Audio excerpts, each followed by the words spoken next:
All right, I want to talk about the 2 years valid work visa, full-time basis, no condition, no restriction whatsoever. At the entry level, you don't need any requirement, no skill set require, no English require. Let me explain later on about those English requirement, but at the time of the lodgement, you don't need any skill set whatsoever.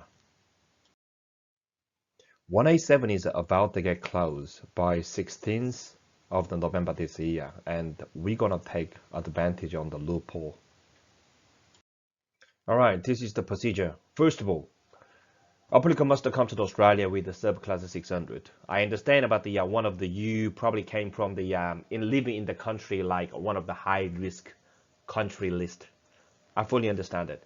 Subclass 600 does have about the three different class. It's breaking down about the subclass 600. It does have something with the visiting the family member friends. Or the other one about the just purely about the vocational, like the holiday purposes. Most time like going through with the what is it, the travel agency, and the other one is the business stream.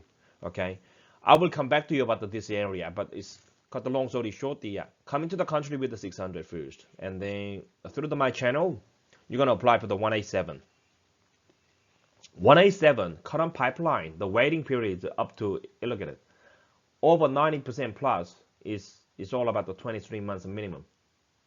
I personally got a current case, the experience. It's well, I mean, since I submitted the application nearly about the 28 months, yeah, 28 months, and I had the initial respondent.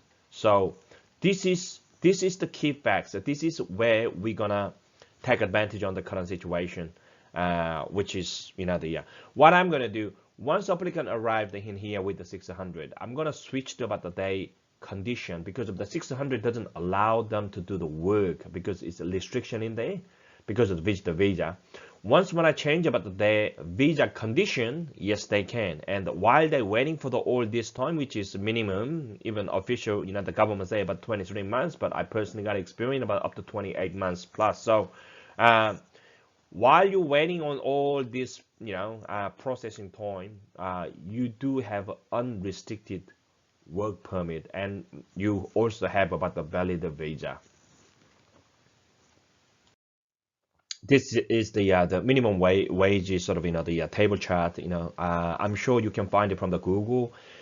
Just go to Google and then type Australia minimum wage, and then it's everything gonna pop out. The minimum wage. The night shift because of overtime basis, they have to pay about the 1.5. Times more.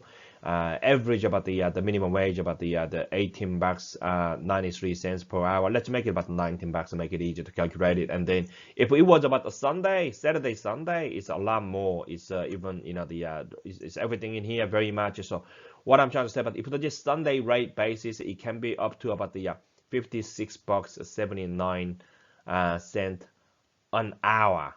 An hour you get paid. I don't know the country where you live and where you gonna coming from, the where you are now, but look at the per hour rate. I believe Australia is one of quite handsome, brilliant country for the simple job employee who look for the just casual part-time or the without even any skill set. I think that's the one of the reason so many people they try to just come into Australia.